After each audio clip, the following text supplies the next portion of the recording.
When I woke up, I pinched my neck to make sure I was still alive. My eyes tried to adjust to the dark, but it was useless. It was a eat-your-face kind of darkness. Pain ran from my shoulders through my lower back and down into my legs. All of my muscles felt like they were going to snap, like I was made out of porcelain. Humans weren't made to stand for this long. But in the closet, that's all I could do. There was no room to lie down. It all started when Mom got home from New Orleans. She walked in, still wearing a cheap-looking bridesmaid-to-be necklace. I laughed when I saw her. First of all, my aunt was like 45. Why is she having a full-blown bachelorette party? Second, why didn't Mom get changed? She flew all the way home like that? I said something like, rough night, then went back to playing Rocket League. She walked over and stood between me and the TV. She looked tired, but also kind of frantic. Her eyes were red, but not hungover red. She looked like she had been crying. I left the match and stood up to hug her. She flinched when I touched her. She pushed me back and asked if I could get some paper towels from the closet. I walked into the kitchen and she followed close behind. I turned back and asked how the trip went, but she didn't answer. As soon as I went in the closet, she closed the door, and I heard the lock click. I thought it was some sort of weird parenting tactic, something that she learned while gossiping with other mothers over the weekend. My aunt always sent my mom these magazine articles that talked about tough love and parents, not friends.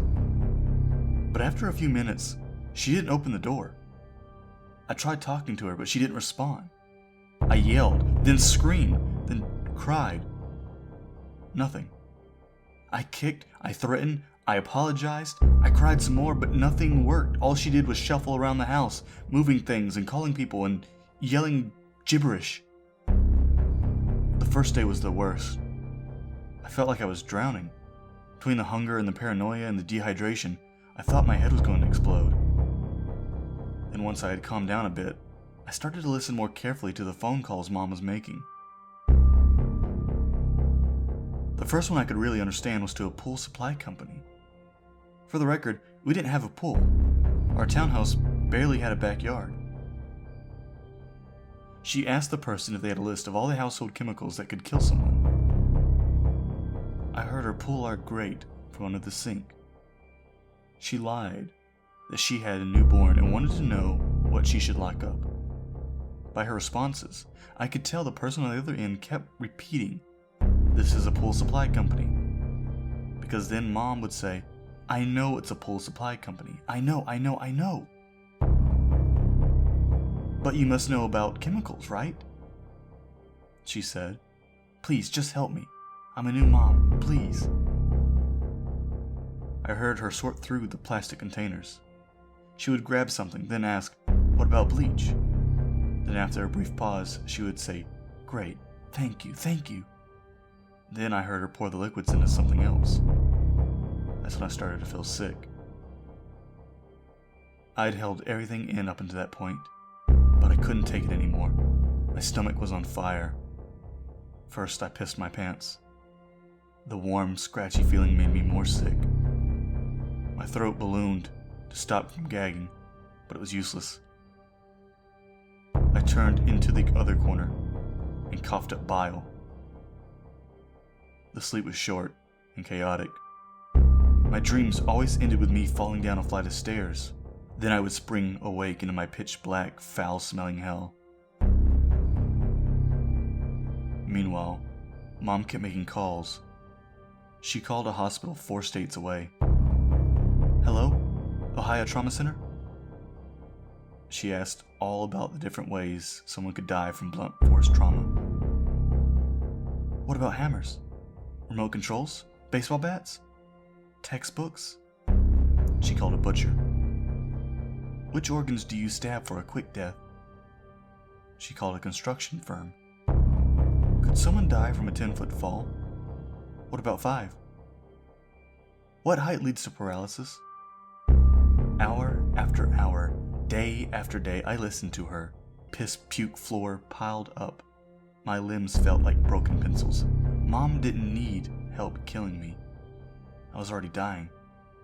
By day, who knows when, I wrapped my fingers and prayed. I didn't ask for escape, I just asked why. Why was Mom doing this?